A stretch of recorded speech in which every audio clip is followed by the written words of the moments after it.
Breaking చూస్తున్నాం. గోదావరి నది మధ్యలో ప్రయాణికులతో పంటు నిలిచిపోయింది. నరసాపురం నుంచి సకినేటిపల్లి దాదాపు 150 మందితో వస్తుండగా పంటు ఆగిపోయింది. దీంతో అందులో ఉన్న ప్రయాణికులు భయాందోళనకు గురయ్యారు. మోటారుకు చెత్తాచెదారం పట్టేయడంతో పంటు నిలిచిపోయినట్లుగా తెలుస్తుంది. మరో పంటు సాయంతో తాడు కట్టి ఒడ్డుకు లాక్కెళ్లడంతో ప్రయాణికులు ఊపిరి పీల్చుకున్నారు.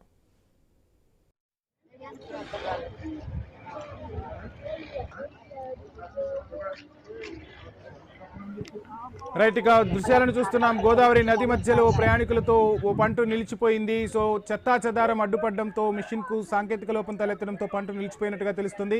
ఇక నరసాపురం నుంచి సకినేటిపల్లి వెళ్తుండగా ఈ ఘటన చోటు చేసుకుంది.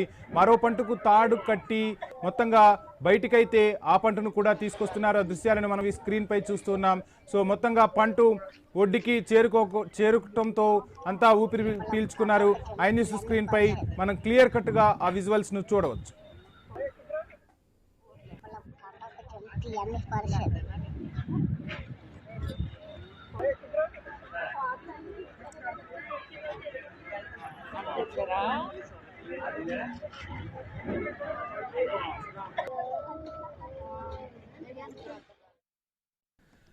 రైట్, ప్రయాణికులు బెంబేలెత్తిపోతున్నారు. మొత్తంగా పంటు నిలిచిపోవడంతో ఆ పంటును ఒడ్డుకు తీసుకొచ్చేందుకు మరో పంటు సాయంతో బయటకు తీసుకొస్తున్న పరిస్థితి స్క్రీన్ పై మనం క్లియర్ కట్ గా చూస్తున్నాం. ఐ న్యూస్ స్క్రీన్ పై పంటుని మరో పంటు సాయంతో బయటకు తీసుకురావడంతో ప్రయాణికులంతా ఊపిరి పీల్చుకున్నారు.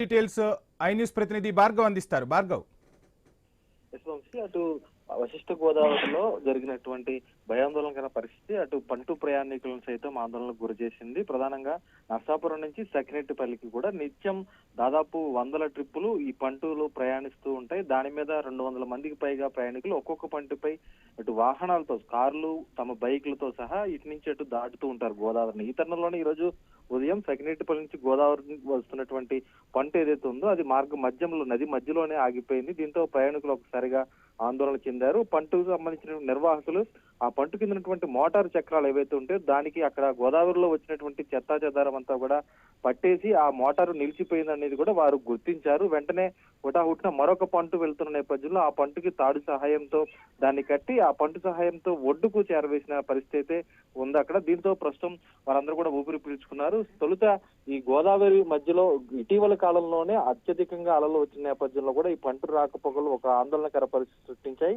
ఇప్పుడు మరోసారి ఇటువంటి పరిస్థితి రావడంతో వశిష్ఠ వారధి ఎప్పుడు పూర్తవుతుంది, నర్సాపురం సకినేటిపల్లి మధ్య నిత్యం ప్రమాదపు అంచున 100 మంది ప్రయాణిస్తున్న నేపథ్యంలో ఆ బ్రిడ్జిని త్వరగా పూర్తి చేయాలనేది కూడా వారధి కోసం ప్రజలందరూ కూడా కోరుతున్న పరిస్థితి అయితే ఉంది. వంశీ,